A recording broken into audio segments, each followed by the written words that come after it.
Week 12 in college football here at SBR Forum Videos. I'm Peter Loshak, and we are talking right now with one of our favorite guests, new guests to these shows, Steubenville's own T.C. Williams from GameDayInsiders.com, who did give us a winner last week with Oklahoma State. T.C. Williams, how you doing? Peter, ¿cómo estás? I'm doing all right.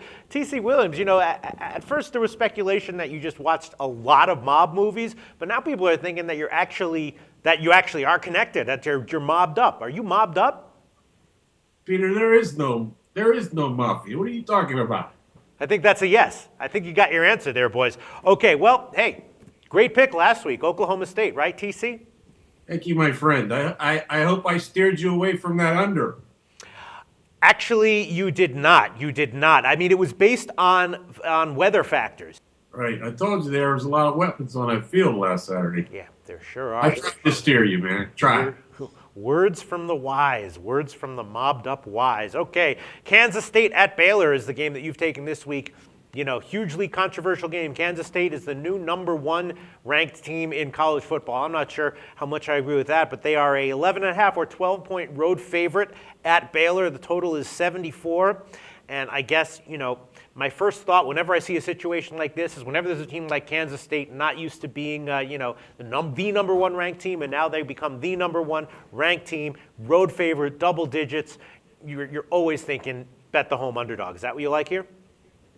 Actually, I'm going to go the other way. I'm sure you feel that way. Wow. And it actually is interesting to me that you're still undervaluing K-State. No, I'm not. I'm actually, yeah. I actually don't mean to undervalue them. I just mean situationally. Whenever you see a team that either is like ranked and not used to being ranked, or like #1 and not used to being #1, and then they're a big favorite, especially on the road, my just instinct is to take the home dog, but that might be wrong.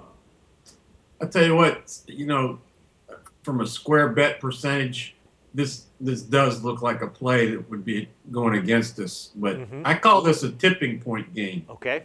Actually, because we're actually over 90% of the public betting on the side of the favorite here. And teams like K-State and Oregon is similar as well. Yes. Because they've been covering against double-digit spreads all year long.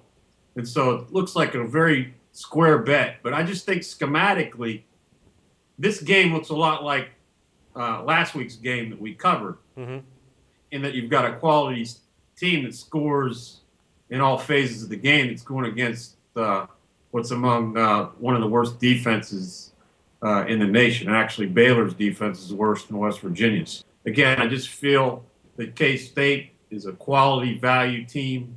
They're much better in all phases of the game. They're better in conversely, Baylor's last in opponent third down percentage, which is one of the key statistics I always look at on defense. How difficult is it for them to get off the field on third down? And they're the worst in that. And they haven't improved in that either. They haven't improved at all year defensively. No, you make great points, and it is definitely true that sometimes, you know, when there are those big favorites, and Oregon is the perfect example of that. I mean, last week, Oregon minus the 28 was an obviously great bet. The second half line of minus 13.5 was a ridiculous line.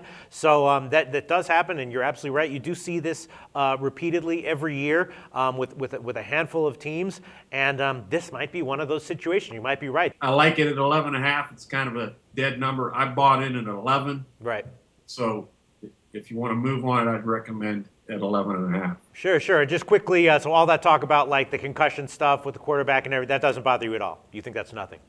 You look pretty healthy Saturday against TCU. There you go. Steubenville's own T.C. Williams from GameDayInsiders.com. He had a winner last week. Great call, and we'll see what happens this week. Thanks so much, T.C. We'll talk to you next week.